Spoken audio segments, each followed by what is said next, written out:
What are the Salafis and Wahhabis? Should we stay away from them?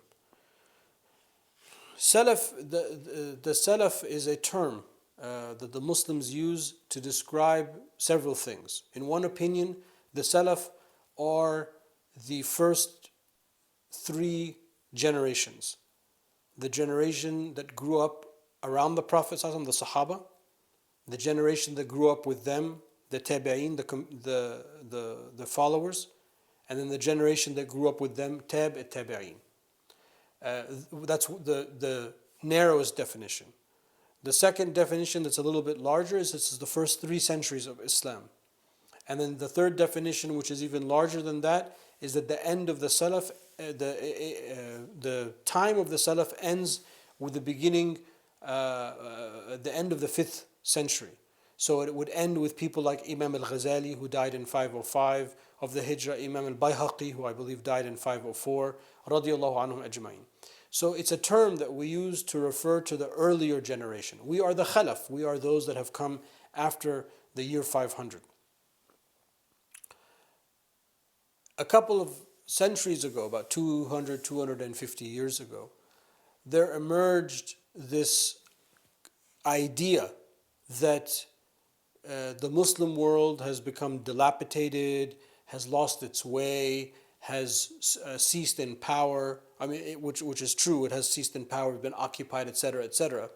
And therefore, the error of our way, the cause of our downfall, is that we have strayed from the path of the Salaf.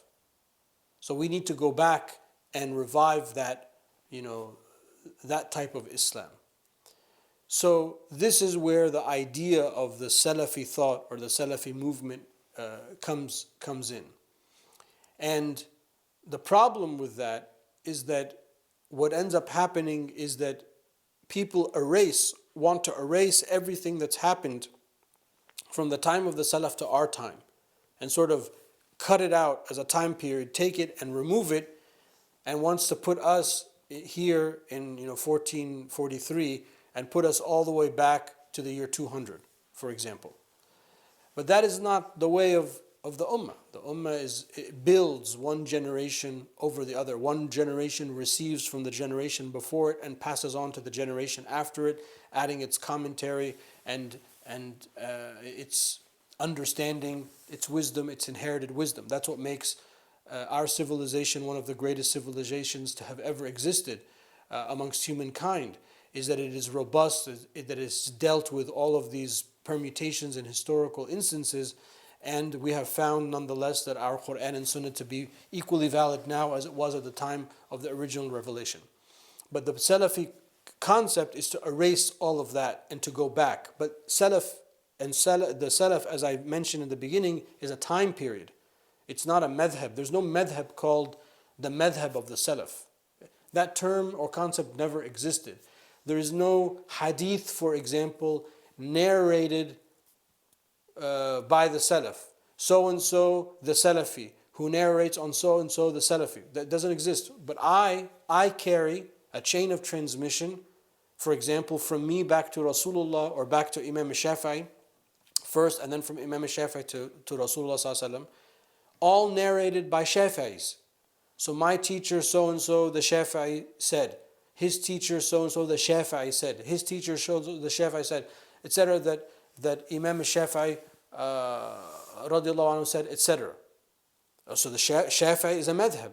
You have the same hadith for Malikis, for example.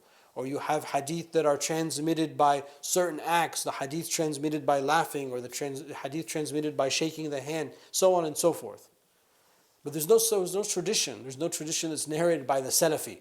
It's not a movement, it's not a concept, it's not a madhab. It's a time period that we revere and we honor the people of the past. So the Salafis, that's sort of where it starts. And from there, kind of all hell breaks loose from there. And then there are multiple permutations of this thought until our age now. The Wahhabis are one manifestation or one popular or well-known manifestation of that thought.